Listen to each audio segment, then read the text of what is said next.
Thank you. We're live. Good morning and welcome to the Community Culture, Arts and Sports Committee for the 19th of November. All of the councillors are in attendance today.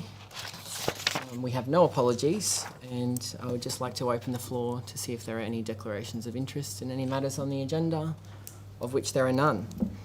Before we get into item 1, I think it's quite important for me to mention the Creators of Ipswich Summit that occurred last Friday morning. We had an absolutely stellar turnout, and all of the council officers involved with organising that particular event should be absolutely congratulated. We heard from Lee Shun Shin, who is the director of the Queensland Ballet Company and colloquially known as Mao's Last Dancer. And that kind of set the tone for the morning to get us inspired and emotionally vulnerable to talk about the things that matter to us and how we progress the conversation of the arts in Ipswich, and how we want to work with the arts community moving forward.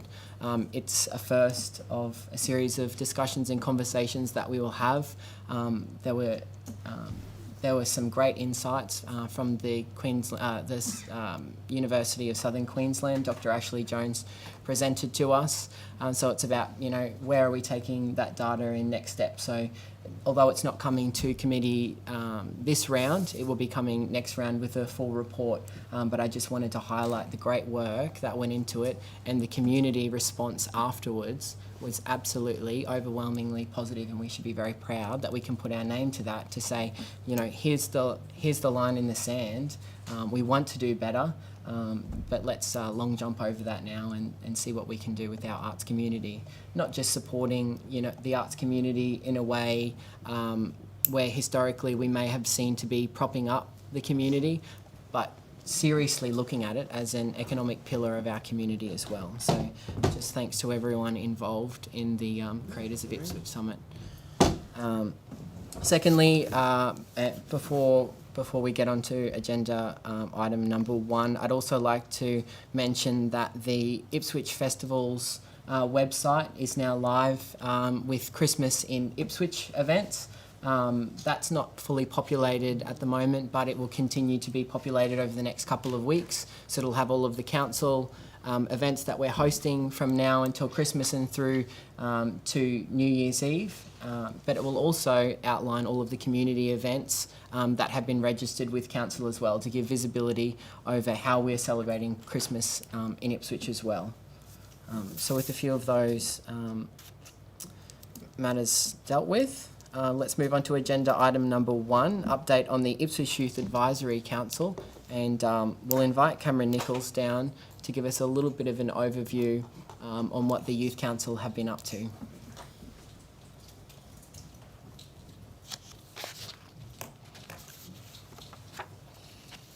Morning, Mr. Nichols.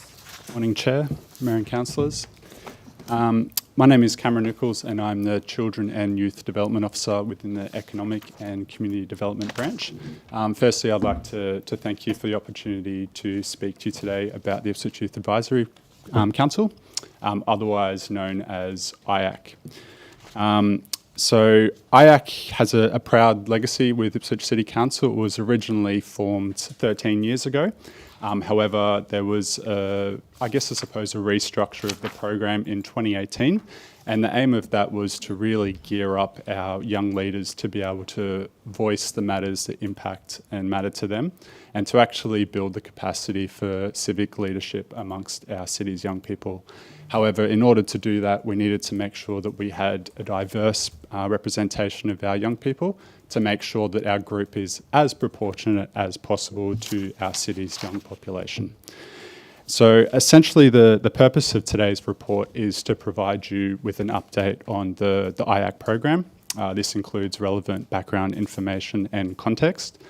We also wanted to provide you with an update on the current membership, some of the group's current projects, and also outline some of our key achievements over the past 4 months.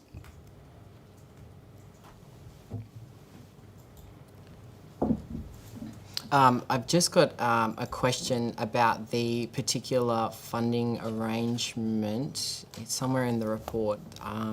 Are you able to let us know what the annual budget for the Ipswich Youth Advisory Council is? Annual budget is $25,000, Chair.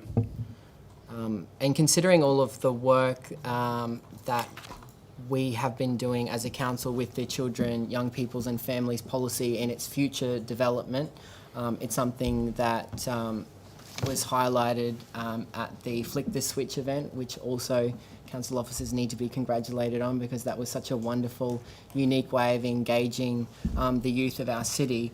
But considering the work that will potentially be generated from that, and us as a council needing to lean on the Ipswich Youth Advisory Council, do you think that $25,000 per annum is an adequate amount to sustain the potential increased workload and to, fund our young people and their creative ideas? Yeah, it's a good question. Thank you, Chair. I suppose with the IAC program in its current state, we make do with the resources that we have available. But as mentioned, we've put a significant amount of time and effort into building this new model in an attempt to make sure that we have a meaningful program for our city's young people. And that also includes, budget for things such as projects, opportunities, and also training and skills development for our young people, because these young people are not our future leaders, they're our current leaders, and with such a young population in Ipswich, I think any opportunities to be able to grow and sustain that development for our young people would certainly be encouraged. Very diplomatic and loud and clear to my committee members, I hope. So I think that I ask you that question, and you very delicately answered that in such a positive way that the Ipswich Youth Advisory Council will make do. I think that, we will probably have to have discussions as the council in our budget discussions later this year and early next year to really consider how we can use this group and potentially fund it and resource it a little bit better, so that we can lean on the group a little bit more and know that our pressures or that we could potentially be creating for you will be alleviated by a little bit of extra resourcing. So thank you for your answer to that question. Does anyone have any further questions for? If I may, Chair. Mr Nichols, thank you very much for running this program. I think, Councillor Fechner and I are both very passionate. My daughter used to be an IAC 9 years ago. I just look at page 9 of 3A1 and the second paragraph, and I note that we had a total of 28 applications and we only had 8 vacancies. So with those other 20 people, I guess how was feedback given? Though these is youth and they were volunteering to do something. Could you outline how that's managed? Obviously, we want to keep people motivated, but yeah, how was that done? Yeah, thank you for the question, Mayor. So essentially, we have a rolling membership with the Ipswich Youth Advisory Council, which means that at any one point in time, we have varying levels of experience and familiarity with the program. In terms of our unsuccessful applicants, we send all of our unsuccessful applicants with an email to advise them of the outcome, and also provide an opportunity to give them written or in-person feedback. We also, in that email, include information about other volunteering opportunities within the City of Ipswich. But I suppose moving forward, it's looking at these are people who have actively reached out to be involved in these types of programs, and we are in the process of scoping how we can be bringing together some new and emerging youth advisories within Ipswich to build that collective. Okay, thank you. And through the Chair, how many of this group of 20 who were not successful this time, how many did reach out for that feedback? That was one member, Mayor. Only one. Okay. Okay, thank you. Any further questions? Thank you, Mr. Nichols. Thank you. Beautiful. So the recommendation of the report this morning, it's just that we receive a note. I'm happy to move that. And we've got a secondary in Councillor Kunzelman. Thank you. So I'd now like to open up for any discussion. If I may. Yeah. It's something I've raised before, Chair, but on page 7, on the first page of that report, it talks about the Ipswich Youth Advisory Council intake 1, the 12-month report. It's not intake 1. It may be intake 1 of the new scheme since it came out in 2018, but I think, Councillor Fickner, you were part of it 10 years ago. My daughter was 9 years ago, and it kind of obliterates the work that the previous IACS did as well. So I wouldn't mind in moving forward working at a way to recognise that. Yeah, the work of the previous as well. That's a note that I've raised at briefings, and I guess I'd like to see something happen there. Do you want to make a recommendation in addition to this report, or Happy to have discussions. happy to have If further that's okay discussions? with you. I also note, Chair, that on page 41, I found the report really interesting in regards to what are the real concerns of youth, and obviously being there to flick the switch. But in the top three concerns are youth unemployment, education, and mental health. Yep. I think that, and I think further on in other parts of the report, that came through really loud and clear to me. I think when we're looking at budget deliberations and programs, we need to keep that top of mind. Yeah, I completely agree. It's the reason I asked Mr. Nichols to see if the resourcing was adequate there, because I know that moving forward, we probably need to liaise with the Ipswich Youth Advisory Council more, as our voice for the youth of our city as well. Not the definitive voice, but a group of motivated young people who do care. I mean, all of the concerns that they raised are from them and their peers and what they see in the world as well. So if they're concerned about youth unemployment, then that's sending a very clear message to us that, how do we workshop these ideas? How do we get creative, and who do we consult with? Well, we've got our own Youth Advisory Council, and I think that we need to definitely consider the resourcing in our budget deliberation, because we can't just be a mouthpiece. We can't come to all of our meetings and say youth unemployment, is a problem, and then not have and then not back up our youth, who support us here and give us valuable feedback. A big part of the program, and just speaking specifically to the Christmas Hamper program that they roll out each year, it initially started as a mechanism to create meaningful relationships with agencies outside of Ipswich City Council for our Youth Advisory Council. So they're actually going out into the community, they're volunteers, they're making these meaningful connections with other agencies. So I think that over time, they're going to be such a wealth of knowledge for us to draw on. If we can roll out more programs like that, it can only mean good things for the youth of our city. And Councillor Madsen and I, as the youngest people, on the council, we're very concerned with intergenerational equity, not just financially, because we're a solvent council, and our forward projections say that we will be. But what are we leaving behind? What do we leave in the wake? What job opportunities are we, facilitating and fostering in our in the decisions that we make, whether it be economic development decisions or otherwise.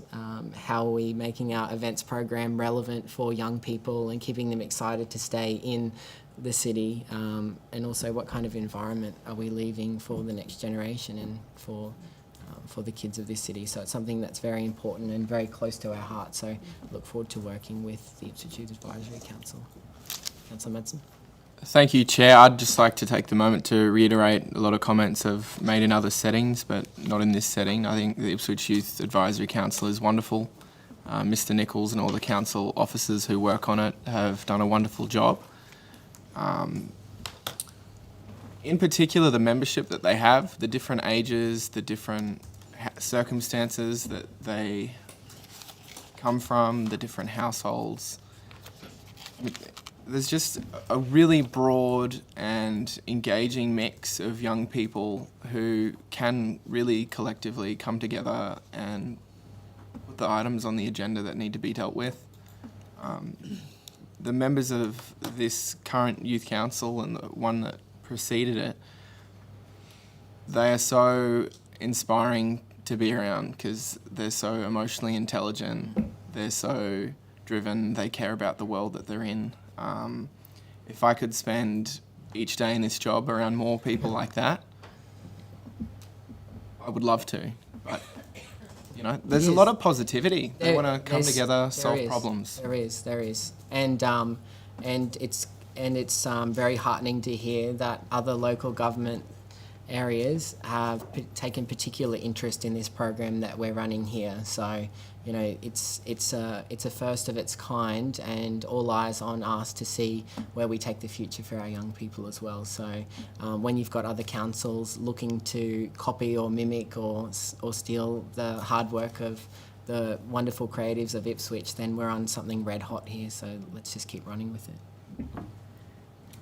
If I may, Chair, one of the members of our IAC used to be on the Brisbane City Council Youth Advisory Committee. I think it's called the Mayor's Advisory Committee there, and they had a different model. I think they go out to all the schools. So their Youth Advisory Committee has, I think, over 100 people, kids. And I'll just come back to the 20 youths who were willing to give up a fair whack of their time and commit, and the fact that they weren't given the opportunity. I guess what can we do to support them if they didn't quite make the grade, or the opportunities, or the vacancies? What can we do to support them so next year when they apply that they're in a better position, or if there's another way to utilise their passion? Yeah, I'd be very interested to see. I agree. Great. Without any further discussion, I'll take it to the vote. All those in favour? It's unanimous. Thank you. So, rolling on through to the second agenda item, COVID-19 Social and Economic Monitoring Report Series. We might have Miff Jagger come down to share a couple of the highlights of this month's report.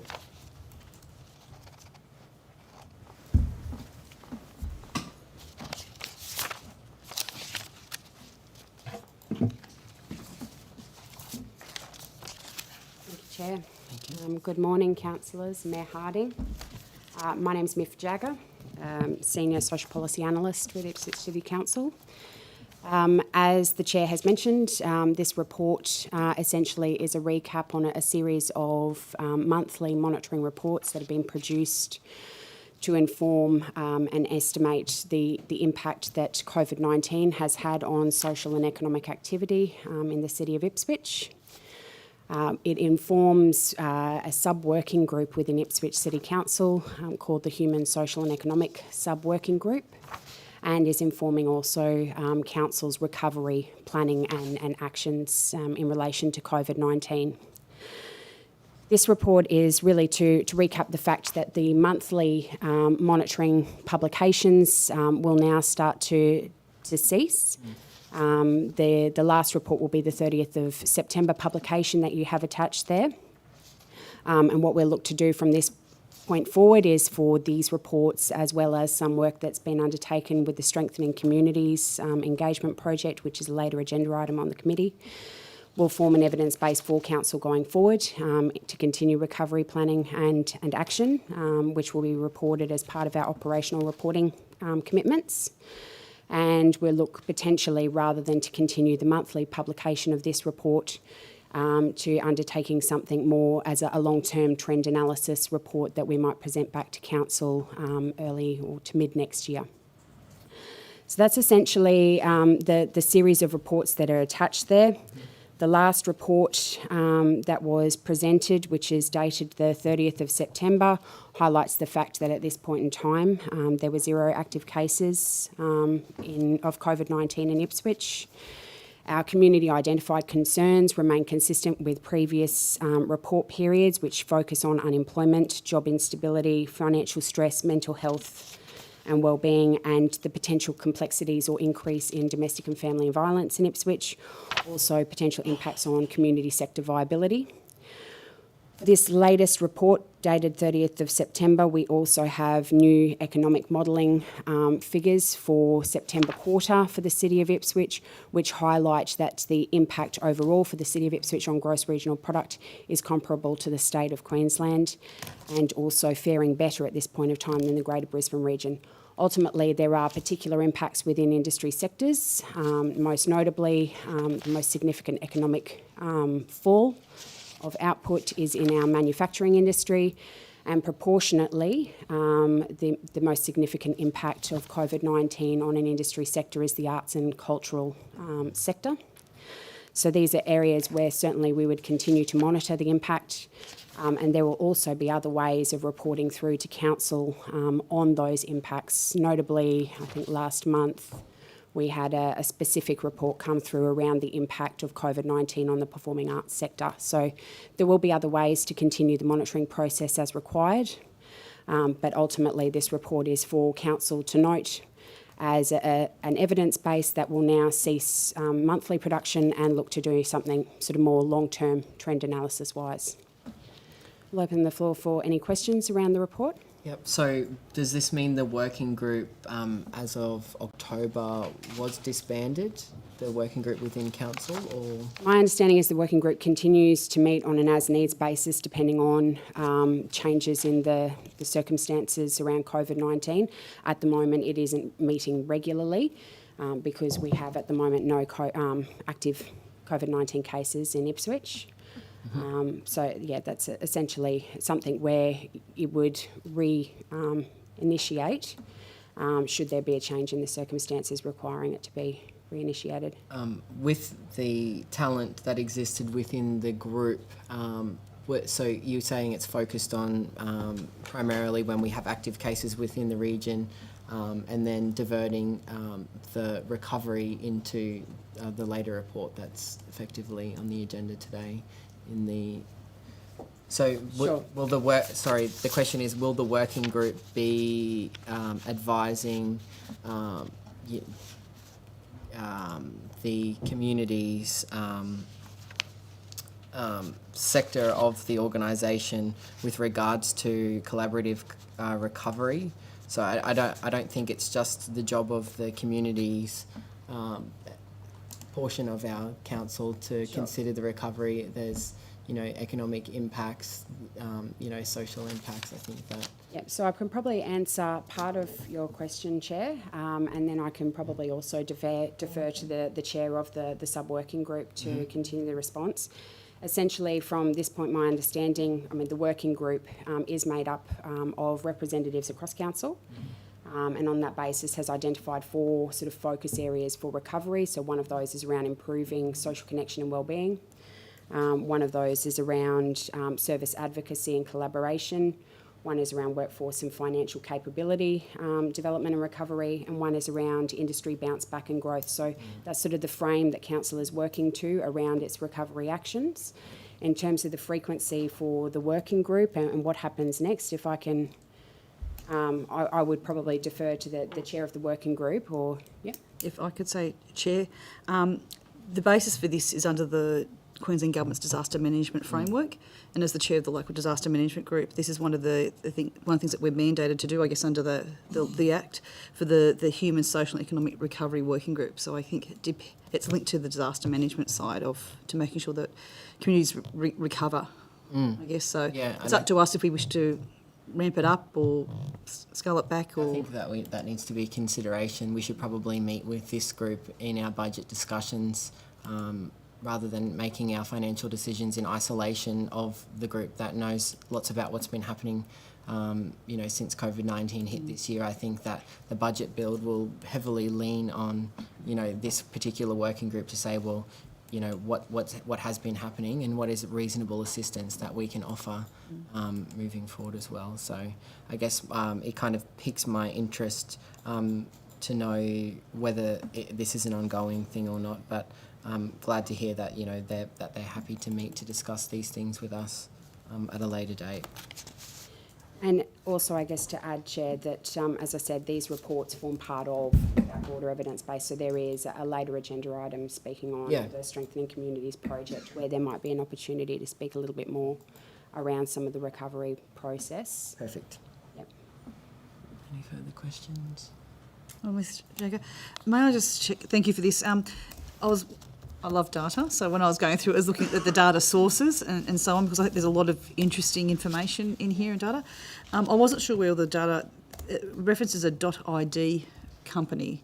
Do you mind telling us a little bit about them and why they're an authoritative data source? Yeah. So .id or ID Consulting is a leading demographic and economic consultancy.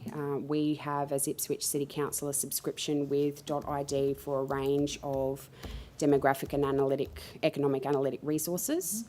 in particular .id over the period that has been COVID-19 has introduced a range of new tools for forecasting the impact of COVID-19 on the economy, and that's based on modelling that's produced by the National Institute for Economic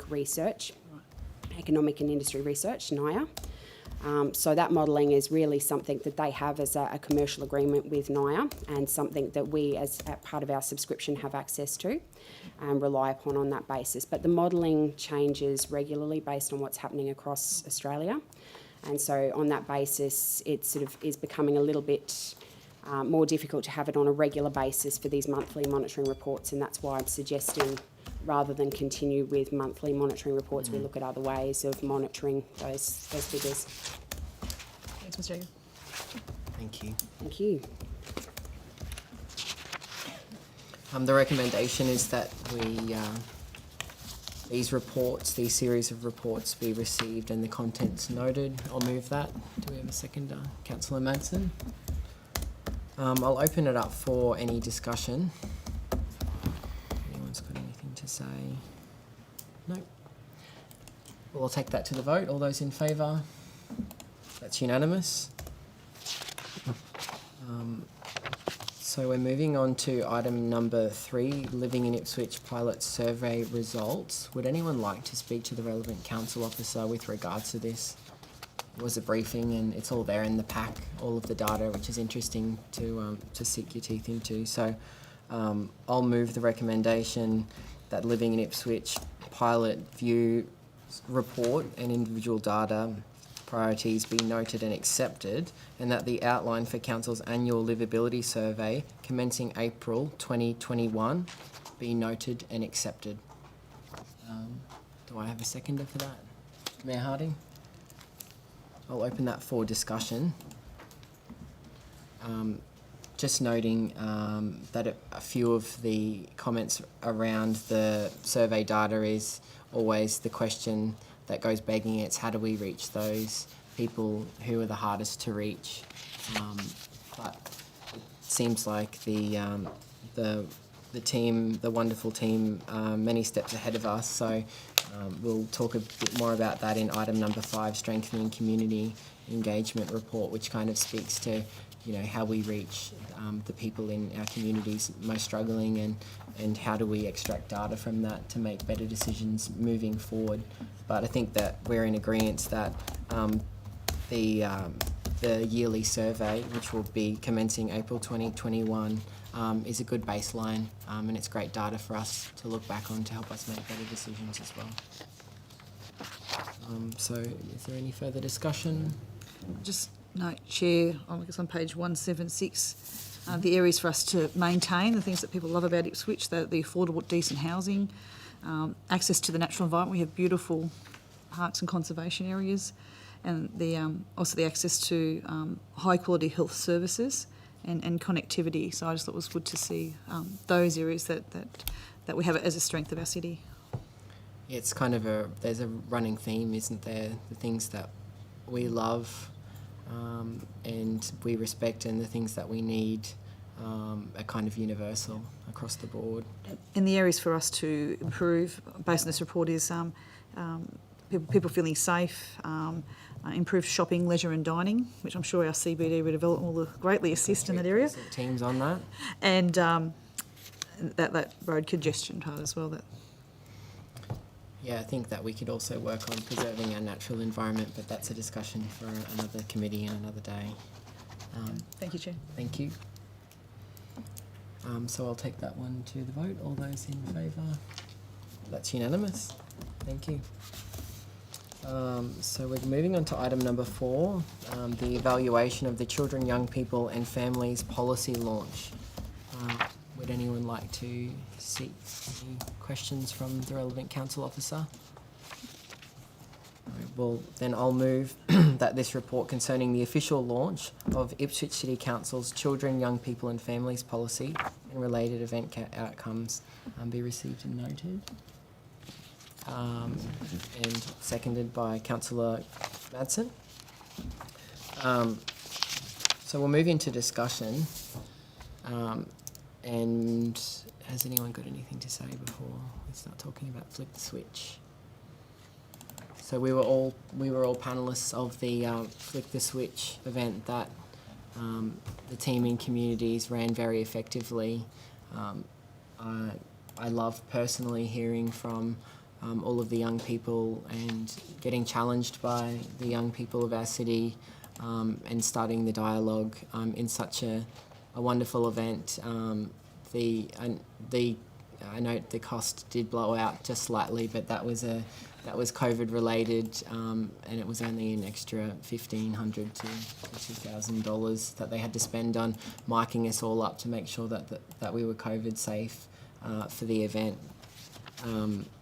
I look forward to seeing the outcomes of that and our next steps of implementing how we take those conversations to a higher level. And I think that, again, it's a first of many discussions that we will have with young people in our city, and there's kind of this running theme of wanting to consult with everyone and to take everyone on the journey with us. And I think that that the way that the event was structured meant that we could make some meaningful connections on the day, on these panels, hear from young people, and they're online for us to watch, and we can have our say in Shape Your Ipswich. And I think that this is the way that we'll be moving forward as a community. And we're often criticised of not asking people what they think. Community consultation historically not that good, but I think that putting our best foot forward and launching a policy in such a vibrant way and including young people,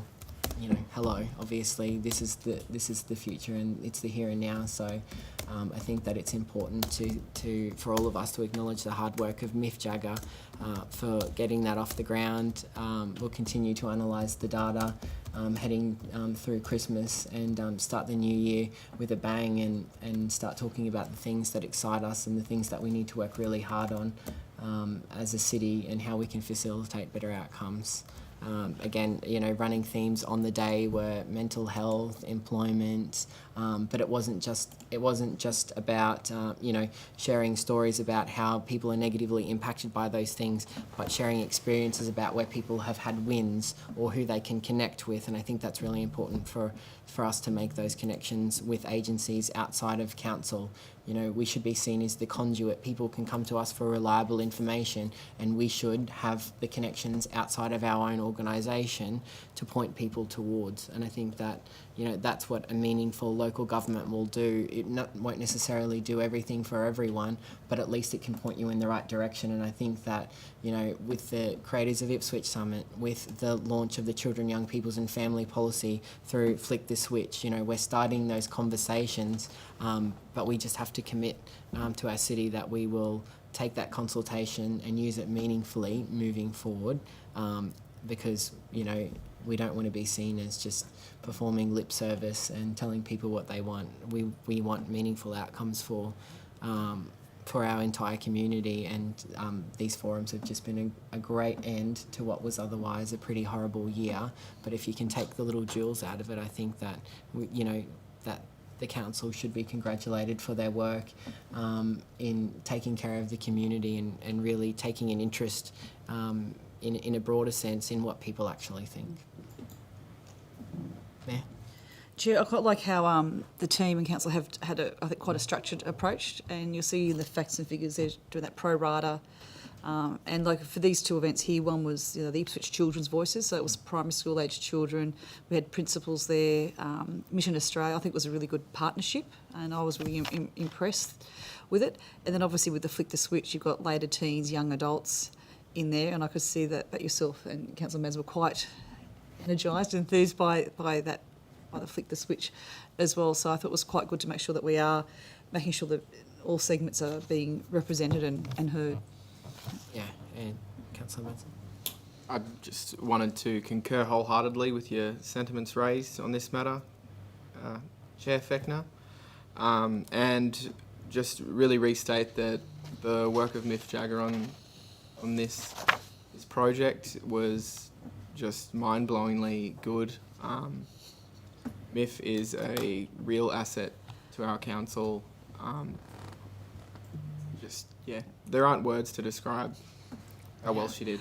Yeah, I concur. I mean, it's the implementation of a policy, and from an outsider and as a newly elected representative, it was easy to look at historically what the council was doing and maybe not necessarily executing the implementation really well. This is just taking it to the next step, and to have launched the policy like this,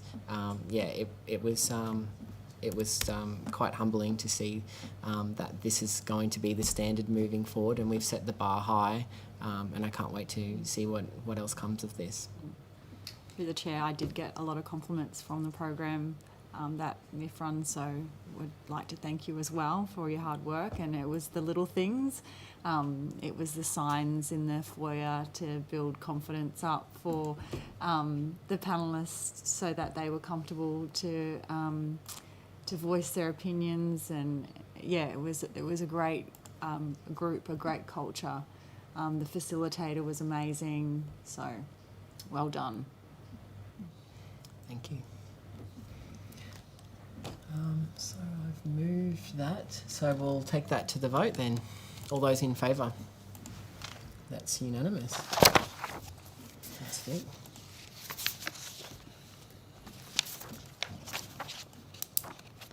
So moving on to agenda number 5, strengthening community engagement report. We'll probably get the officer to come down and speak to that. A few highlights.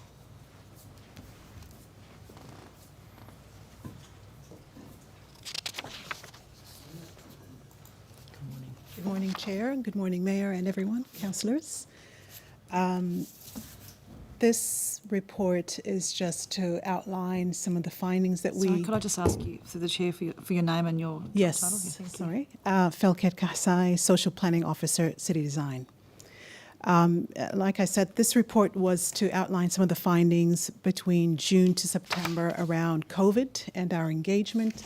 It sat under the umbrella of the Human, Social and Economic Recovery Working Group. We know that we had to engage with the community to understand what was happening due to COVID and the unprecedented nature of COVID-19. Pretty much the report highlights that prior to COVID-19, we did have existing socioeconomic disadvantage in our community, and COVID-19 impacted and compounded that more. In Ipswich, our hard-to-do communities are mainly the ones of low-income households, younger families, people living with disability, some of our elderly as well, and pretty much people that are really living on the fringe. Pressure points for our social services really are around social housing, affordable housing. The fact that people that don't have employment is a big factor as well, some people in our community.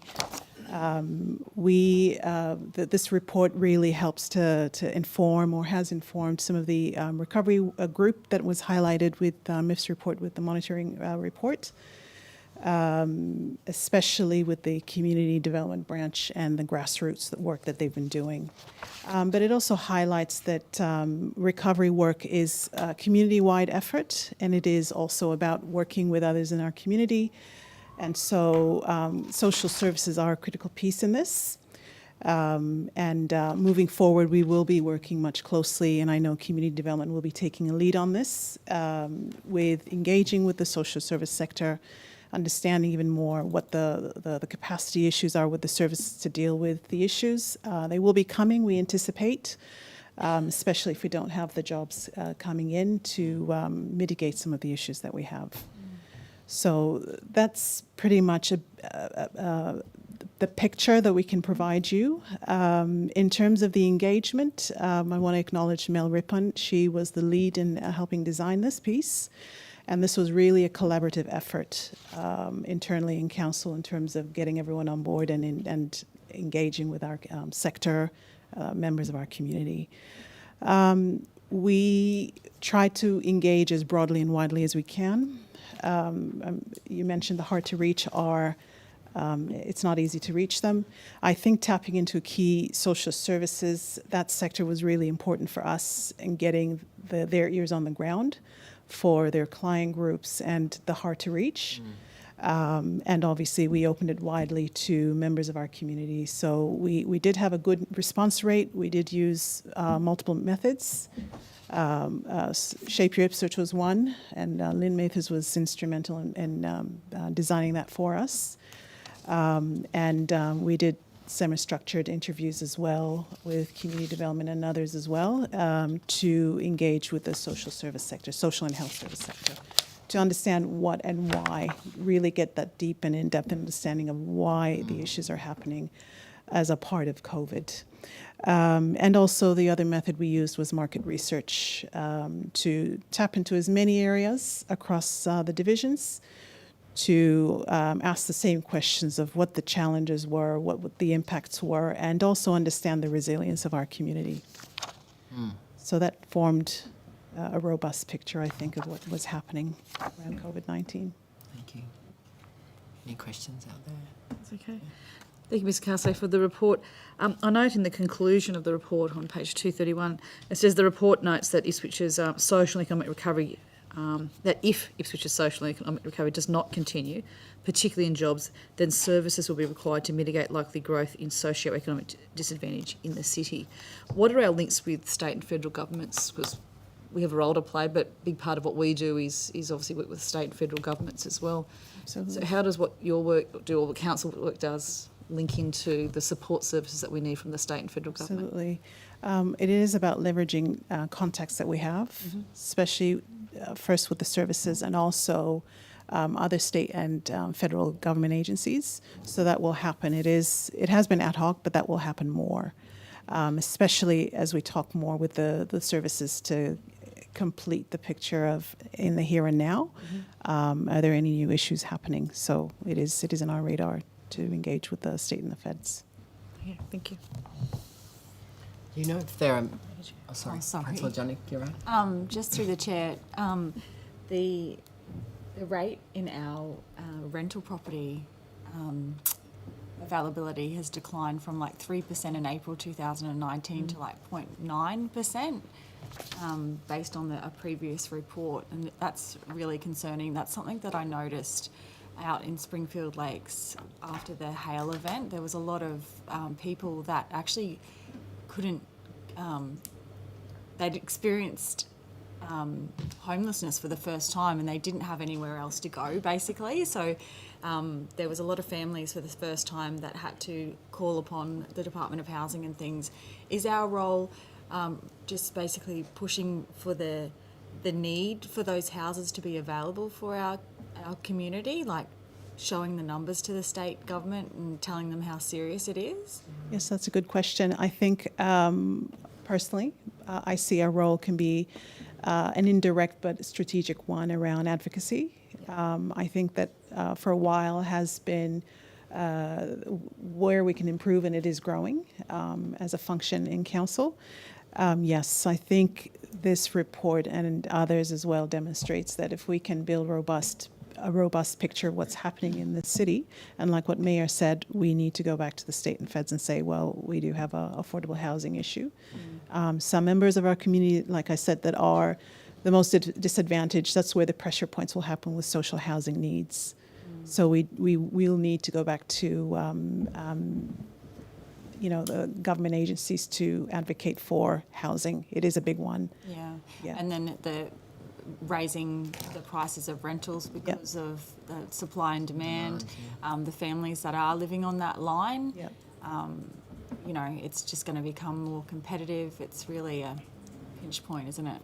Yeah, people are being squeezed, definitely, because of rentals not being affordable, lack of jobs, casual jobs, low income. And that's a question for the state really about, not a lot of people might be able to afford private rental now. What are the solutions in terms of affordable housing? Thank you. Any further discussion, questions? No, thank you very much. Thank you. Thank you. So I'll just move that the report be received and the contents noted. Do I have a seconder? Thanks, Councillor Madsen. And I open it up for any discussion. Mayor? Can Chair, leveraging off what Councillor Jonik said, part of the local disaster management group that I chair, and obviously Councillor Kunzelman deputy chairs, we have a representative from Housing and Public Works that's there. So when we're, especially during the hailstorm at Springfield Lakes, so we're having those daily conversations and raising the issue. And Housing and Public Works had people there in person, and QSTARS, which is the Queensland Statewide Tenancy Advice and Referral Service. So I think in a disaster there's those relationships, but I think we need to look at strategically how we have that set up in a more robust way, I think, to respond, especially with La Nina coming. Yeah, I had a number of business owners that had rental property books in the area, and they were already under the pump prior to the hail because of the demand. People were selling out of the rental property market because of COVID, obviously. So there was one lady that I met at the YMCA, and she had 90 houses that she had to, that was on her books that she had to find homes for, and a lot of the investors, so the owners might have been interstate, or they were dealing with, overseas owners. So it was really a difficult position to be in. It really highlighted like a lack in support for people that probably didn't need too much support prior to an event like that. But definitely a robust strategy to highlight that missing link. Councillor Kunzelman. The Mayor and I have, this is our first baptism by fire, if you want to say that. The evidence from the community centres, from the recovery centres, community centres that became recovery centres, it was very evident that the range of services was really important, including housing, and the way that people would get support straight away, person to person. It's very good object lesson. Yeah. Okay. But I do know with the Chair that through that local disaster management group meeting, when we raised things such as getting the houses tarped, Housing Public Works responded by putting on 60 contractors at Queensland Government expense to help assist the SES do that. And when we raised the issue of housing as well, that's when QSTARS came out and HPW came out. But it's... Thank you, Councillor Jonik, for highlighting that fact that people who are renting are the first to find themselves without anything, without anywhere to live. I'd say even homeowners as well. Yes.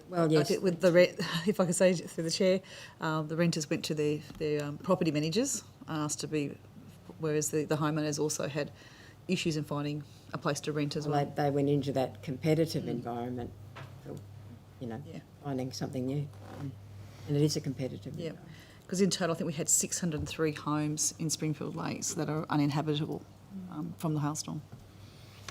I think this very insightful report will help us in building our corporate plan as well. I think that we need to, as a committee, commit to taking this to the rest of the elected representatives to say, these are the needs identified, and then not all on council. But are we a good conduit to the community? If people come to us, do we have the connections to agencies to help these people out? Are we vocal enough advocates for social housing? Probably highlighted that we're not, Councillor Jonik. What are the sorts of things that we can build into our corporate plan to make sure that we actually help those in our community that are struggling the most? We can talk about building a new football stadium all we want, but there are people out there who are doing it tough, and they need to be considered in our corporate plan, and we need to support our department in community, and empower them to help the people who come to us and seeking help, and to make sure that they get the most reliable information possible. I know that it's something that came up in discussions at a workshop that we had yesterday about building our plan for the future of our city. and using council and all of the information that we know, and we're informed by papers that come to committee like this to say that it's not all of our job, but we have to make sure that everyone's included and that we're a meaningful conduit for our community. Any further discussion? Thank you. I'll take that to the vote. All those in favour? That's unanimous. Thank you. So the time is now 20 minutes past 10, and the meeting will be closed. I might say before we go off live stream that we'll come back at 10:30. Thank you. Bit of love there for you.